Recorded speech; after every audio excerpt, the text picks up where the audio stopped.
ನನ್ನೆಲ್ಲ ಪ್ರೀತಿಯ ವೀಕ್ಷಕರಿಗೆ ನನ್ನ ಪ್ರೀತಿಯ ನಮಸ್ಕಾರಗಳು. ನಮ್ಮ ಚಾನಲ್ನ ಇದೇ ಮೊದಲು ನೋಡ್ತಿದ್ದೀರಾ ಅಂದರೆ ದಯವಿಟ್ಟು ಸಬ್ಸ್ಕ್ರೈಬ್ ಮಾಡ್ಕೊಳ್ಳಿ ಫ್ರೆಂಡ್ಸ್.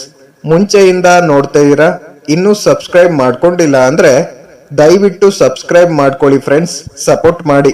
ಹಾದಿ ಮಧ್ಯಾಂತರಹಿತ ಶಕ್ತಿ ಪುರುಷ ಸೂರ್ಯ ಚಂದ್ರರು ನಿನ್ನ ಎರಡು ನೇತ್ರಗಳಾಗಿದ್ದಾರೆ.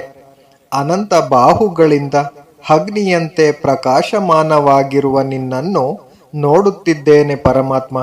ಪರಂಧಾಮ, ಭೂಮಿಯಿಂದ ಆಕಾಶದವರೆಗೂ ನಿನ್ನ ರೂಪವೇ ವ್ಯಾಪ್ತಿಯಾಗಿದೆ. ಎಲ್ಲ ದಿಕ್ಕುಗಳಲ್ಲಿ ನೀನೇ ತುಂಬಿರುವೆ. ಅದ್ಭುತವಾದ ನಿನ್ನ ರೂಪವನ್ನು ನೋಡಿ ದಶ ದಿಕ್ಕುಗಳು ಸಂಭ್ರಮಿಸುತ್ತಿವೆ. ದೇವತಾ ಸಮೂಹಗಳು ನಿನಗೆ ಶರಣಾಗತರಾಗುತ್ತಾ ನಿನ್ನೊಳಗೆ ಪ್ರವೇಶ ಮಾಡುತ್ತಿದ್ದಾರೆ. ಕೆಲವರು ಭಯದಿಂದ ನಮಸ್ಕರಿಸುತ್ತಿದ್ದರೆ ಮಹರ್ಷಿಗಳು ಶಾಂತಿ ಮಂತ್ರಗಳನ್ನು ಪಠಿಸುತ್ತಿದ್ದಾರೆ.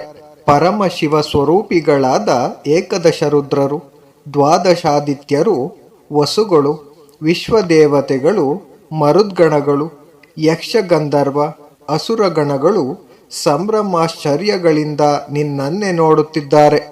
ಮಾಧವ, ಅಸಂಖ್ಯಾತ ಮುಖಗಳು, ಅನೇಕ ನೇತ್ರಗಳು, ಸಾವಿರಾರು ಕೈಗಳು, ಸಾವಿರಾರು ಪಾದಗಳು, ಚಿತ್ರ ವಿಚಿತ್ರ ರೂಪಗಳನ್ನು ನೋಡಿ ನನಗೆ ಭಯವಾಗುತ್ತಿದೆ.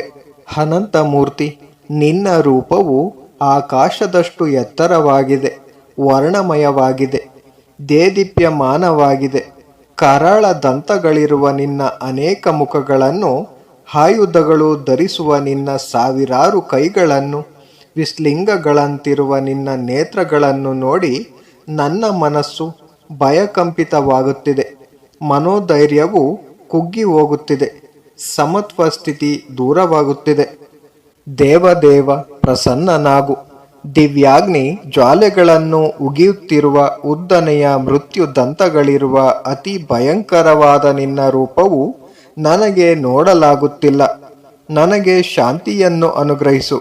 ಜಗನ್ನಿವಾಸ, ದುರ್ಯೋಧನ, ದುಶ್ಯಾಸನಾದಿ ಶತಕೌರವರು ಮತ್ತು ಕುರುಕ್ಷೇತ್ರ ಯುದ್ಧಕ್ಕೆ ಬಂದಿರುವ ಸಮಸ್ತ ರಾಜರು, ಭೀಷ್ಟ, ದ್ರೋಣ, ಕರ್ಣಾದಿ ವೀರರು ನನಗೆ ನಿನ್ನಲ್ಲಿ ಕಾಣುತ್ತಿದ್ದಾರೆ. Thank you for watching friends. Please subscribe my channel.